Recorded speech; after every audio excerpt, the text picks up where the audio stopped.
Здравейте! Вие тази година сте за втори път наши гости и за нас това е радващо, но да кажем за зрителите на нашето видео първо вашето име и с кого сте на почивка при нас. Казвам здравейте, казвам се Александър. На почивка съм с семейството, жена и детенце на 8 години. А кое ви накара да изберете хотел Морето и Обзор като дестинация и то за втори път в един и същи сезон? Първият път беше по препоръка на познат на приятел. Дойдохме с приятелско семейство при вас и вече хареса ни и затова повторихме, отменихме другата си резервация, която имахме, дойдохме при вас. Това, което ни харесва е спокойствието, обслужване, персонал, млади прекрасни хора, които те карат да се чувстваш добре и близостта до морето, хубавата ивица, възможност за спортуване. Също така, защото аз това наистина го гледам, да мога да си правя хобито, което е тичане. Тук има прекрасни условия и за асфалтово бягане и за бягане в гората. Чудесно, радваме се, че сте намерили, така да кажем, едно ваше местенце, в което ще се радваме да ви виждаме и за в бъдеще. А какво мислите за стаите на хотела, при положение, че вече втори път идвате и имате така малко по-богат опит?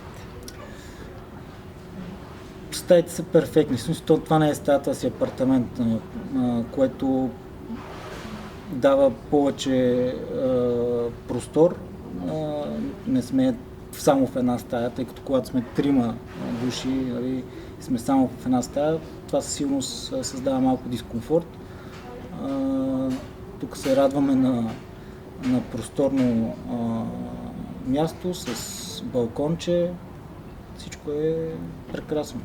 За нас поне е абсолютно достатъчно, даже повече от достатъчно. Благодаря. Хотелът работи на база full board. Това означава, че имате включена закуска, обяд и вечеря. Какво мислите за храната, която имате при нас? Храната е... Менюто е за всеки, има за всеки го по нещо.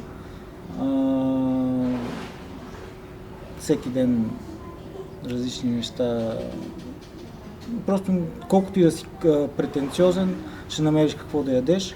Единственото е за закуската, нали, бих дал като препоръка да има малко повече избор, нали, най-вече на неща от типа на принцеска, примерно, баничка, нещо от този сорт. Нали. Иначе тя също е богата, но особено и за децата, това може би би било плюс. Благодарим за препоръката. Както знаете, хотела, освен че предлага настаняване, към пакета има включена плажна зона с чадър и шезлонг.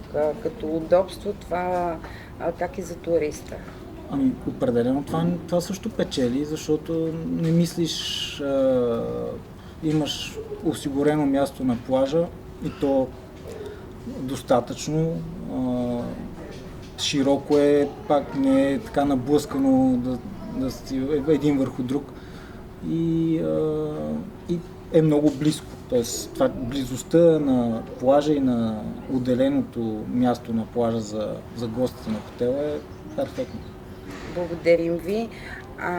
Какво мислите за обслужването и за обстановката в хотела?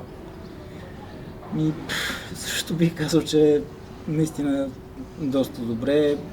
Ще се повторя, млади хора в персонала, усмихнати.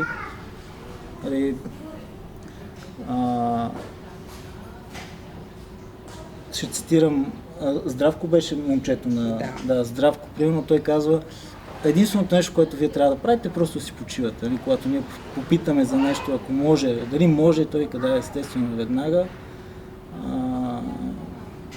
Първият път, като бяхме, понеже аз исках да ми направи там един коктейл, намерих рови и ми уяди са ми на акъла, което нали, на повечето места просто ще ми кажат, не, нямаме го, оправи се, което със сигурност носи добавена стойност за това.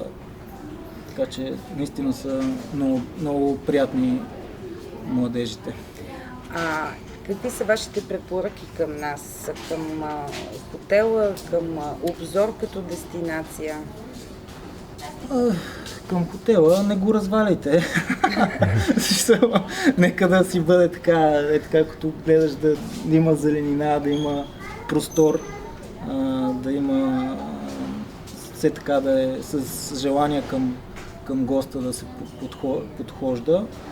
Знаете, долу се прави една реконструкция на алеята. Това със сигурност, може би, малко или много създава един дискомфорт. Той е много лек дискомфорт, но със сигурност пък следващата година ще е още по-хубаво, защото предполагам, че всичко ще е осветено, всичко ще е чисто, ще бъде още по-добре, така че предполагам, че наистина до година, като дойдем, ще се бе още доволни от обстановката. Много ви благодаря и вие казахте до година, като дойдете, това означава, че да се надяваме, че сме ви спечелили като едни бъдещи наши клиенти и ще се радваме за в бъдеще отново да ви посрещаме. Определено. Благодаря.